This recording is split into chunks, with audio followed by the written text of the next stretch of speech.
Let me bring you back a couple of decades in time. Back in 1999, I was old enough to remember quite a few events. And about half of the year in 1999, the months leading to the millennium. And then momentum continued to build up, of course, and many false prophets, many scientists, many Christian preachers, and even some Catholics predictors and so on thought that we were going to end, or the world was coming to an end. And of course, people try to take advantage of those who are weak and feeble in their faith. But for those of us, I believe and I hope, who have faith in God, all we have to do is to continue to put our trust in God and in Jesus. The reason I bring this is because in today's at least two, if not all three readings first from the book of Daniel, and then from a passage from the letter to the Hebrews or Hebrew Christians, and then the gospel from Mark, they give reference to the end of time. And in Daniel, the author talks about the archangel Michael at the end of time. And also in the gospel, Jesus makes a couple references to his disciple, asking him when would be the time when the Son of God would come, or the kingdom of heaven would come. And Jesus makes at the end of the passage today that hour of that day, neither the Son nor the angel know, but only God the Father.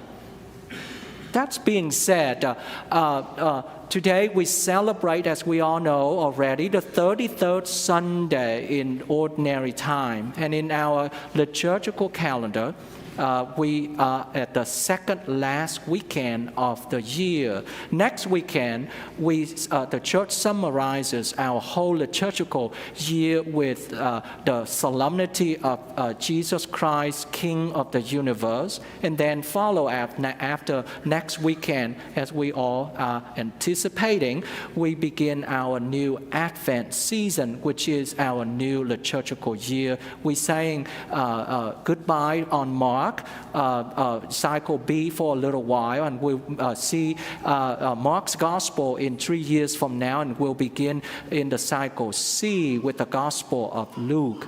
So that's being said, the reading today, or the references that we hear from Jesus today, and also from Daniel about the end of time, give us not only meaning liturgically, theologically, but also eschatologically.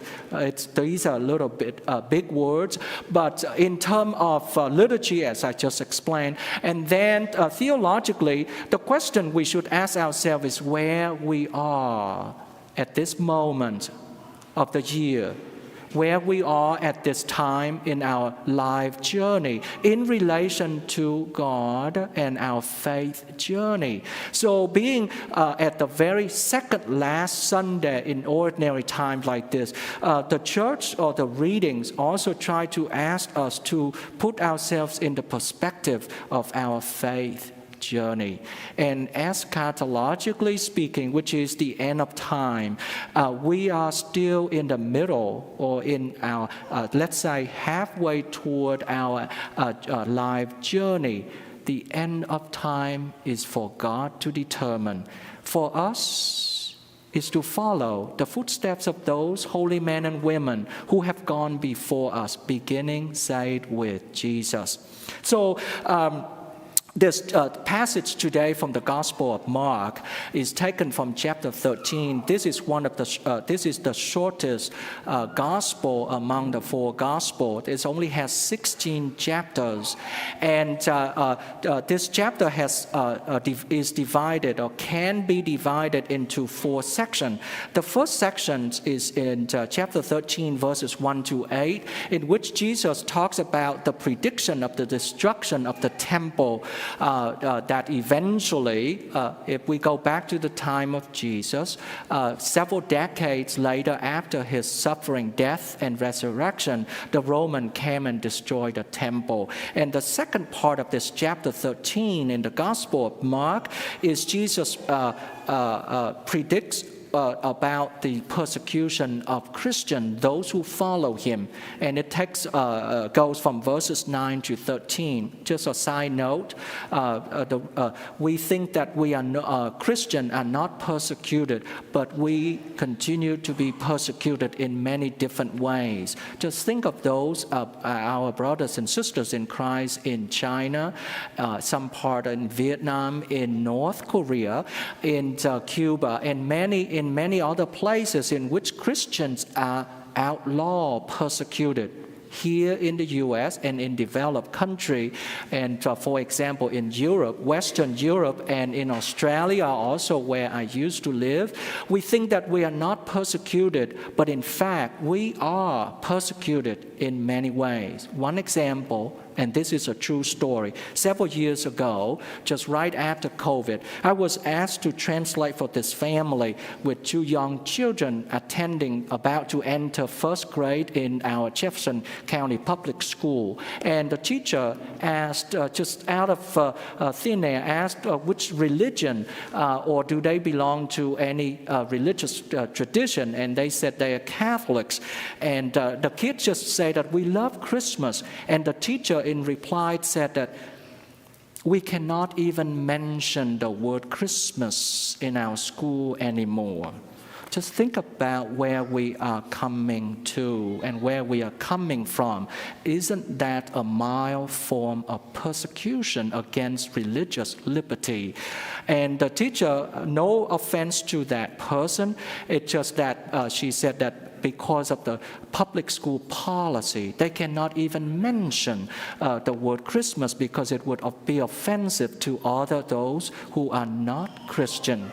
So these are just things that we see Jesus says decades, 1,000 years ago, continue to happen in our own time, in our midst. And the passage that we heard today is from chapter 13, verses 24 to 32, and it is known as the coming of the Son of Man or the Son of God.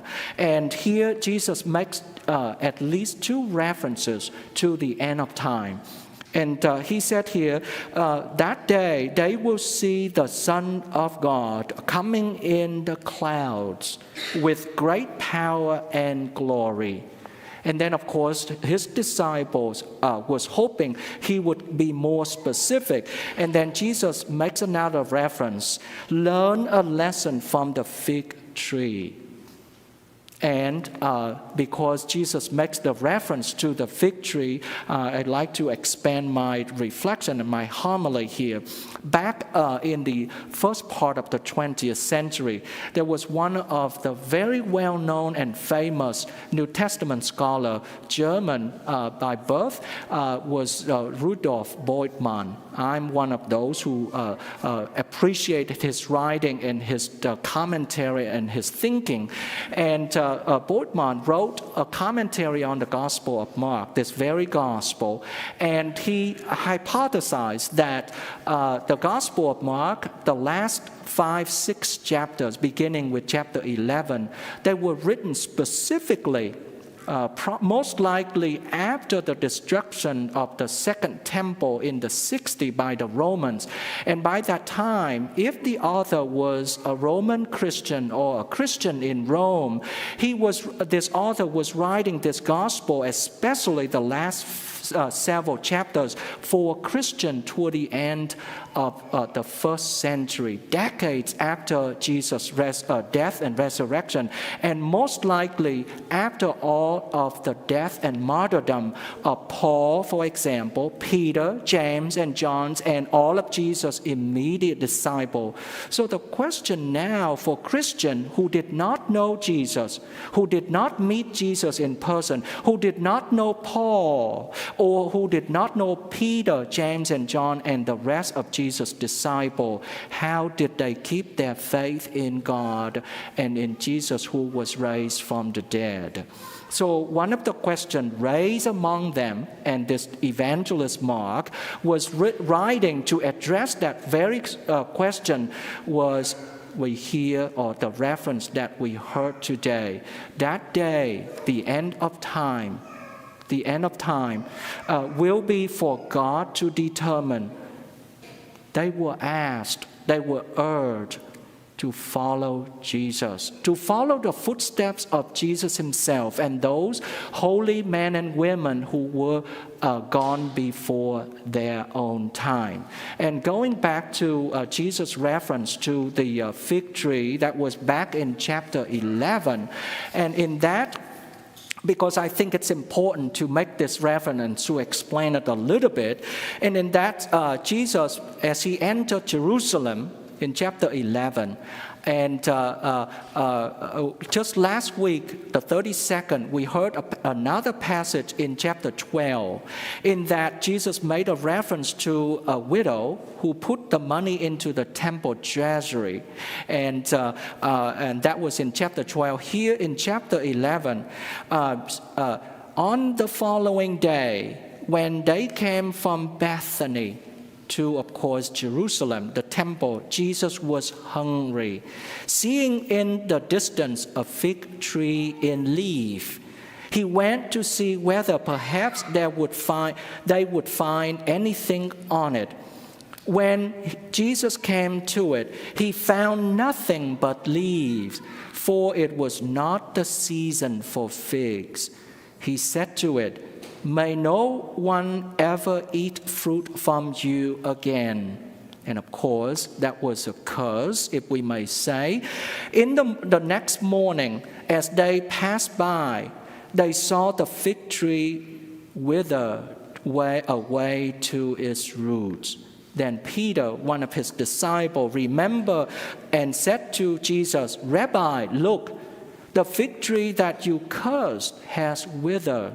And then replying to Peter, Jesus said, "Have faith in God." And the reason now in chapter 13, Jesus makes a reference of a lesson, or asks the disciple to learn a lesson from the fig tree, is, I think, in my own reading of this, that the day and the hour of the end time belongs to God. God is the only one who can tell that is. Neither the angels nor the Son of God, only God himself. But for his disciples and for those Christians in Rome who live in the last third of the first century all the way into our time, is to have faith in God and to walk not as this fig tree, to produce fruit as Christian or Christian works, work of charity. In the meantime, awaiting for the coming of the Son of God. We should not be like the fig tree that produce no fruit. We should be like those who walk with our faith, with our firm belief that God has the final saying and he has a plan for us.